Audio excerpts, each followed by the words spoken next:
कधी बेडका अटकेल आणि कधी जीव निघून जाईल सांगता येत नाही. देवाचं नाव मुखात येत नाही. दुसरं, कफ वात वाढला तर हातपाय हे कोळे होतात, दुखणं वाढते.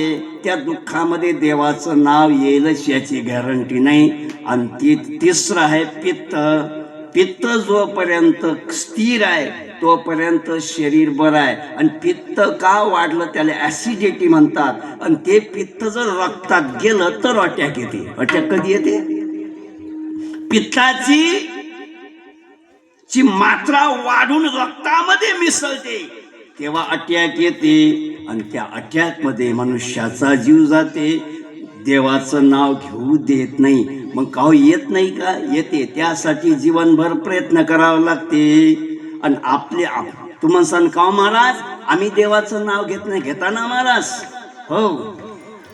परंतु काय, आपलं नाव घेत असताना त्यामध्ये वासना असते. आपलं विषयावर चित्त धावत असते. कैसे होत असे स्मरण, स्मरणा माझे विस्मरण. सुंदर असं नामस्मरण करून राहिले. रामकृष्ण हरी, रामकृष्ण हरी, रामकृष्ण हरी. पत्नीचा नियम होता, पतीला विचारल्याशिवाय भाजी करायची नाही. याचं तर आता जप चालू आहे. पण ती बाई मोठी हुशार. ती म्हणते माय कोणची भाजी कराव, काय वांग्याची कराव की गोबीची कराव? त्यानं उत्तर दिलं रामकृष्ण हरी, रामकृष्ण हरी. वांग्यापेक्षा गोबी बरी. कैसे होत असे स्मरण होत नाही. भगवंताचं नाम मुखात येण्याकरता अनेक जन्माचं पुण्य लागते. अनंत जन्माचे सुकृत पदरी हरी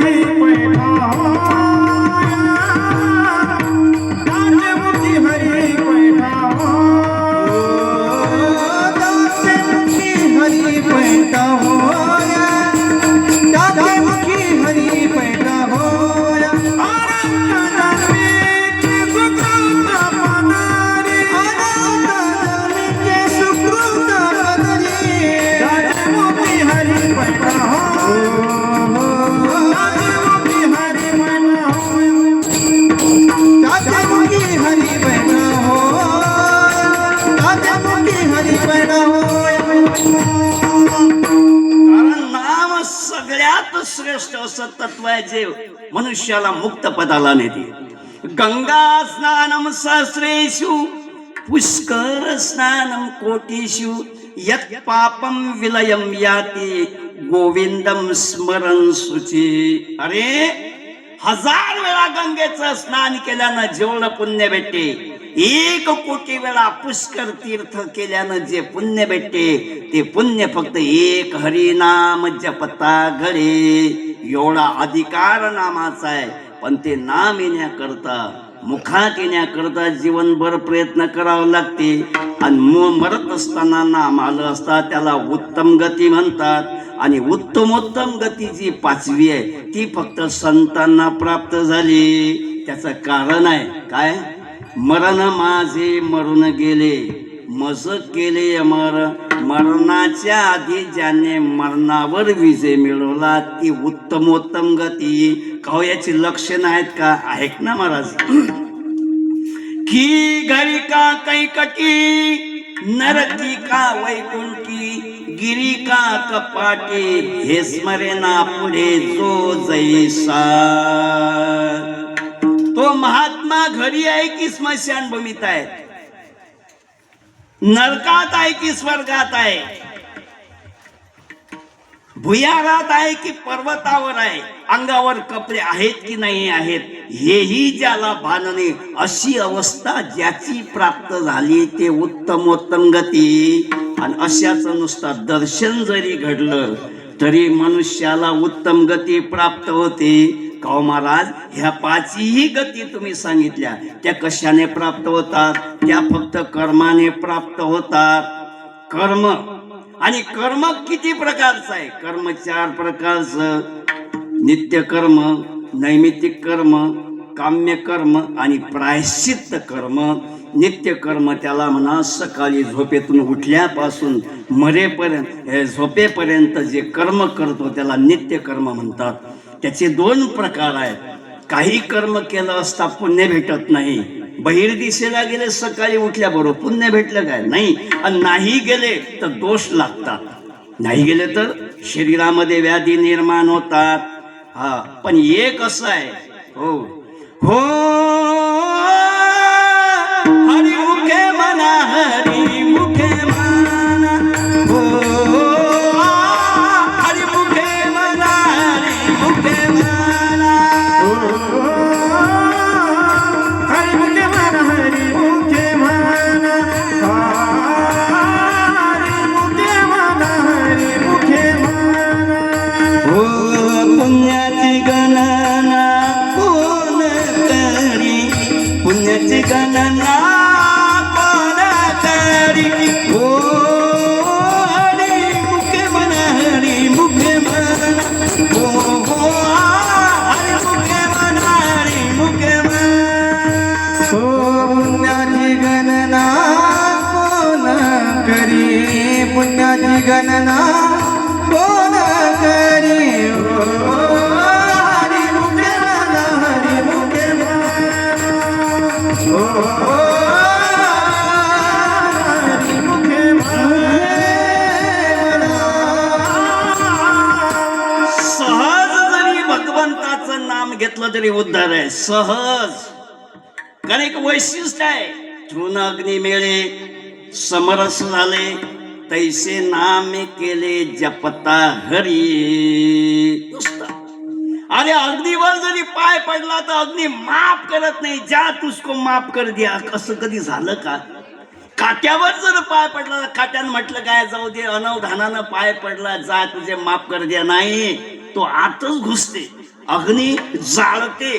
तसं अनवधानाने जरी देवाचं नाव मुखात आलं तरी उद्धार समजा. याला नित्य कर्म, दुसरं काम्य कर्म. या जगामध्ये कोणीच श्रीमंत नाही, आणि कोणीच गरीब नाही, आणि कोणीच समर्थ नाही. या जगामध्ये समर्थ फक्त संत आणि देव आहेत. अरे श्रीमंत आहेत, पैशाची वाण नाही, मोजत नाही काय, पण लेकरू नाही, आहे ना कमतरता, कुठं ना कुठं कमतरता आहे. गरीब आहे, खायची सोय नाही, पण लेकराची वाण नाही. लाभ आहे, बरकत आहे, लाभ आहे, बरकत आहे, लाभ आहे, बरकत आहे. लेकराची वाण नाही का? त्याचं कारण आहे, सर्व कोठे काही एक आहे, एक नाही. सगळ्यांना सगळं कधी सारखं कधी भेटत नाही, कमतरता असते, आणि ते कमतरता पूर्ण करण्याकरता आपण कामना करतो. याला काम्य कर्म म्हणतात. हा, याला काम्य कर्म म्हणतात. आणि दुसरं प्रायश्चित्त कर्म. अनवधानाने आपल्या हातून जे काही पाप घडलं, अवधानाने पाप घडलं, ते नष्ट करण्यासाठी शास्त्राने उपाय सांगितलेले आहेत. नामस्मरण, दुसरं कथा कीर्तन, तिसरं दान, आणि चौथं तीर्थाटन. तीर्थाटन, कारण तीर्थ या शब्दाचा अर्थ आहे तृतरती इति तीर्थः. तृ धातूला थ हा प्रत्यय लावून निर्माण झालेला शब्द म्हणजे तीर्थ आहे. काय? तीर्थ. आणि हे तीर्थ अनेक प्रकारचे आहेत. भगवदीय तीर्थ, पहिलं भगवंतानी ज्या ठिकाणी अवतार धारण केला ते भगवदीय तीर्थ. दुसरं नित्य तीर्थ, भगवंतानी ज्या नित्य तीर्थ म्हणजे 11 ज्योतिर्लिंग, 12 ज्योतिर्लिंग आणि 51 शक्तिपीठ हे नित्य तीर्थात गणल्या गेले. तिसरं संत तीर्थ, संत ज्या कुळात जन्माले आले ते कुळ धन्य, संत ज्या गावात जन्माला आले ते गाव धन्य, आणि संत ज्या गावात वास केला तो जेवते वास पाहे, तेवती सुखाची सृष्टी होय. तो म्हणे ते तर आहे महाबोधू. म्हणजे त्यांनी जिथं वास केला तिथं सृष्टी निर्माण होते. कारण संत चालते बोलते तीर्थ आहेत, पण सगळ्या तीर्थाचा बाप जर कोण असेल तर आई बाप आहेत. माय बाप केवळ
जगात जेवढे काही तीर्थ आहेत त्या तीर्थाचा पाया मायबाप आहेत. Basically power is only mother and father. इतर तीर्थाला जाण्याकरता पैसे लागतात, वेळ खर्च होते, पण जगात घरातच तीर्थ आहे ते म्हणजे मायबाप. आणि त्यांची जर सेवा घडली तीर्थे तया ठाया येते पुनीत भावया पर्वकाल पाया तळी वसे वैष्णवा. हा, अरे जो मायबापाची सेवा करतात त्याच्या घरी स्वर्ग सगळं सुख आहे. कारण भगवंताला प्रत्येकाच्या घरात येता येत नाही, मायबापाच्या रूपाने ते उपस्थित असतात. कारण मायबापामुळं तुम्हाला जन्म मिळाला, मायबापामुळं तुम्हाला प्रतिष्ठा प्राप्त झाली, मायबापामुळे तुम्हाला समाजामध्ये मान मान्यता मिळाली, आणि मायबापामुळे तुम्हाला नाम भेटलं समाजामध्ये. हो, बऱ्याच लोकांनी आईचं वर्णन केलं. आई माझे मायेचा सागर दिला दिली जीवन आधार. जो तो कवी उठला आईचं वर्णन करते. आई महान आहे, मी त्यात काही शंका नाही आहे. कारण आईने आपल्याला 9 महिने 9 दिवस पोटात वागवलं. जन्म देत असताना हाल अपेष्टा सोसले, बरोबर आहे. पण बाप कुठे आहे? बापाचं कोणीच नाव घेत नाही. मुलगा मॅट्रिक पास झाला, आई पटपट मुके घेते, बापाले मुका घेत आहे ते काय नाही. पण खिशातले 1000 रुपये काढून पेढे आणून देणारा बाप दिसत नाही. तो बाप दिसत नाही. आपल्या लेकराला शिक्षण चांगलं व्हावं यासाठी हाडाचे काळ रक्ताचं पाणी करणारा शेतामध्ये जाऊन राब राबणार बाप आपल्या मुलाला सावली मिळावी स्वतः फाटके कपडे घालून शेतात जातो. पाठ खाली झाली हो त्याची काम करू करू, पण मुलाला त्याची किंमत कळत नाही. मुलगा ग्रॅज्युएट झाला, नोकरी लागण्यासाठी बाप मंत्र्याचे साहेबाच्या घरी जाऊ चपला झिजतात त्याच्या, लाहो माझ्या पोराला, लाहो माझ्या मुलाला. बाप खस्ता खाते, वेळ प्रसंगी शेती विकते, पण मुलाला नोकरी लावते, तरी तो बाप दिसत नाही. कारण पाठीचा कणा पुढे असते की माग असते. पुऱ्या शरीराचा आधार काय आहे? पाठीचा कणा, पण तो माग असते. झाडाचा आधार काय? खोळ आहे, खोळ. अरे खोळच नाही राहिली तर सावली कुठून राहील? संपूर्ण कुटुंबाचा आधार खोड असतो. त्या बापाची किंमत गेल्यावर कळते, फक्त गेल्यावर. उरामंदी माया त्याच्या काळ्या मेघवानी दाखविना कधी कोणा डोळ्यात पाणी. झिजू झिजू संसाराचा गाळा हाकला वटामंदी माया त्याच्या कणावाकला. घडीभर तू थांब जरा ऐक त्याची वाट लई अवघड हाय गडा. उमगाया बापर उमगाया बापर लई अवघड हाय गड्या. उमगाया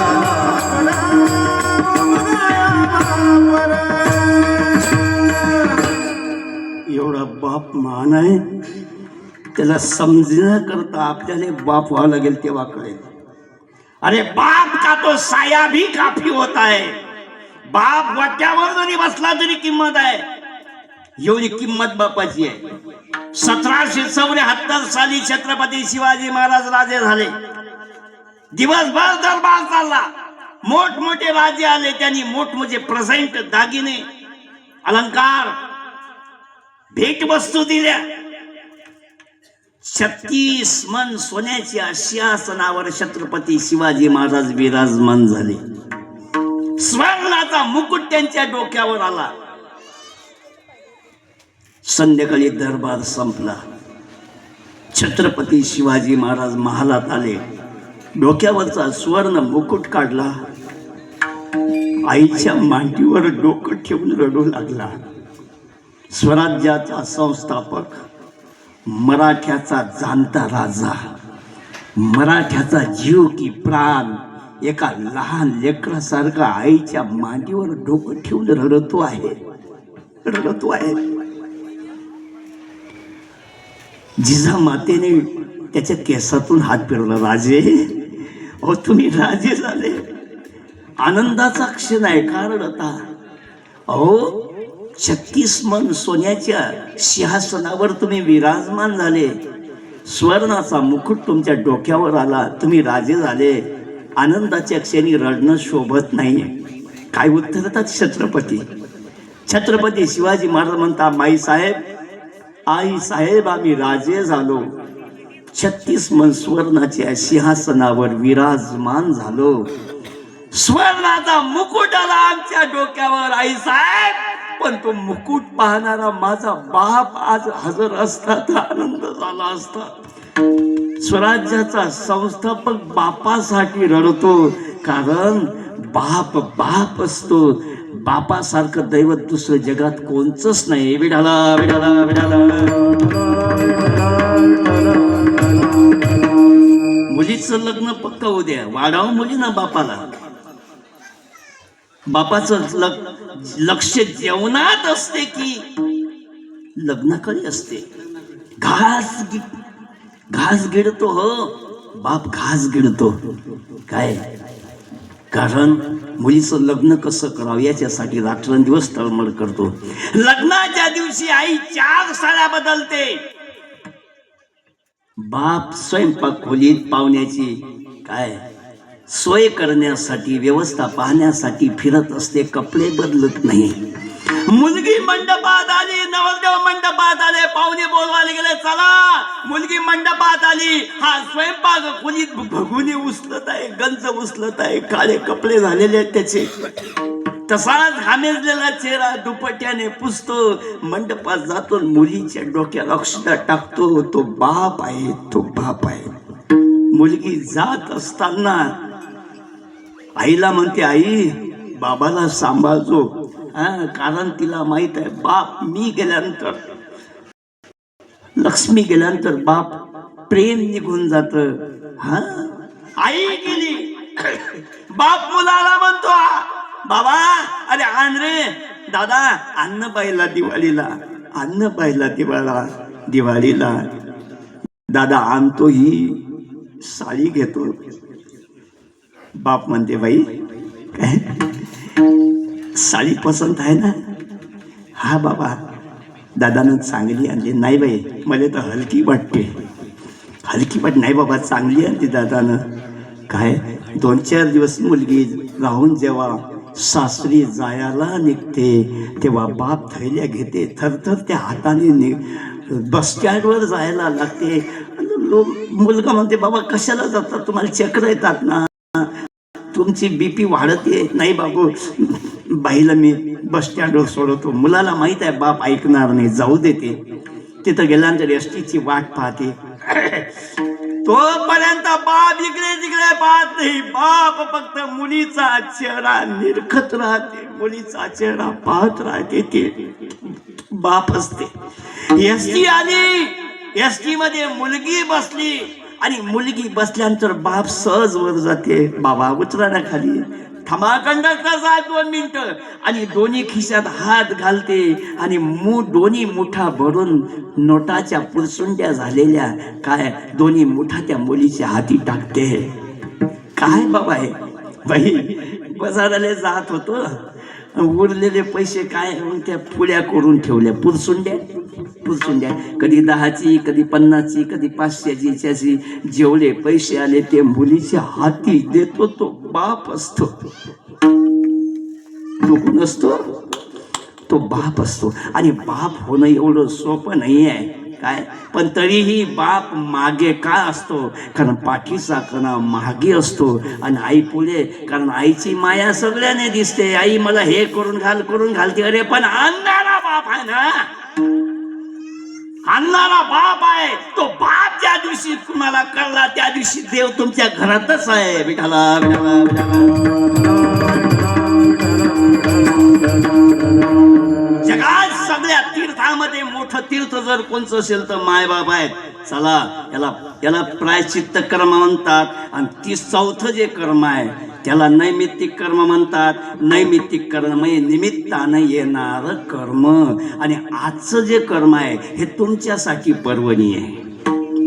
हरिभक्त परायण स्वर्गवासी विठ्ठलरावजी माकोळे आणि गणेशरावजी माकोळे यांचे सुपुत्र मुलीसाठी हे पर्वणी आहे. कारण का सोम सूर्यादि ग्रहणे येऊनी करती पारवने, का माता पिता मरणे अंकित जे दिवस.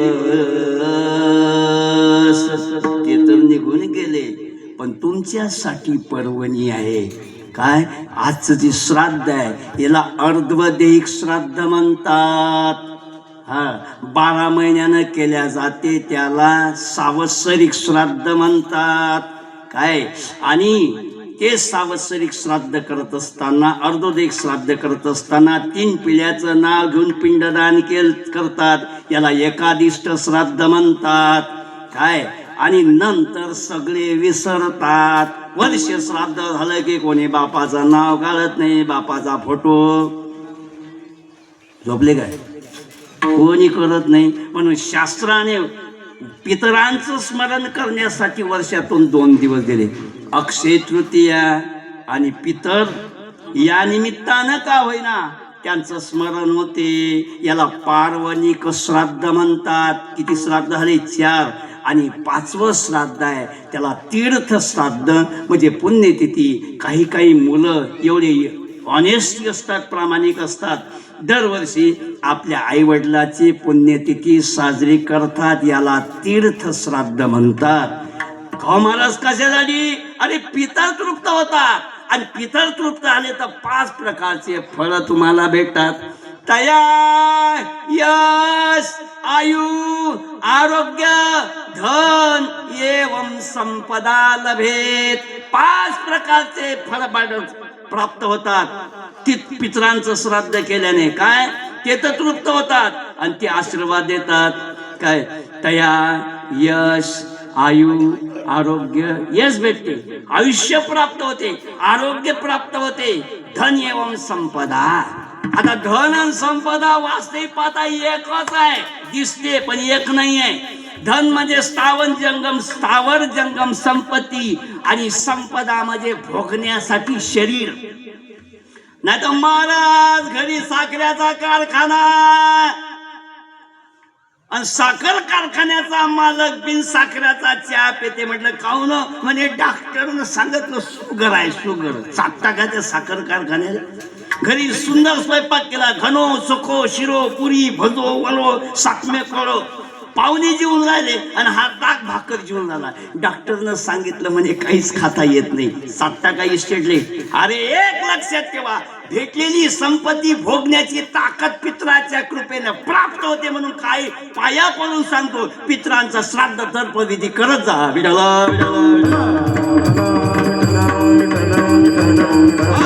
स्वर्णाचा पलंग आहे, मखमलीची गादी आहे, मखमलीची चादर आहे, पण झोप लागत नाही. झोपीच्या गोळ्या घेते, झोपते. झोपला की बेशुद्ध पडला. ठाकरे बापू बेशुद्ध पडला. अरे झोप येणे हे वैभव आहे, याला संपदा म्हणतात.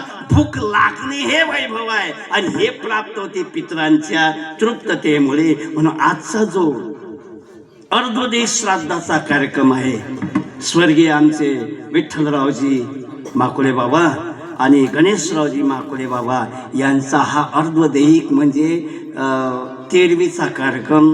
आणि तन्निमित्त माझ्या वाट्याला आलेली सेवा म्हणून तुम्हा मायबापाच्या भगवंताचे सेवेकरता घेतलेला अभंग तुकोबारायाचा आहे. आणि तुकोबाराया तुम्हा आम्हाला विचार करायला लावतात अभंगाचं. शरण शरण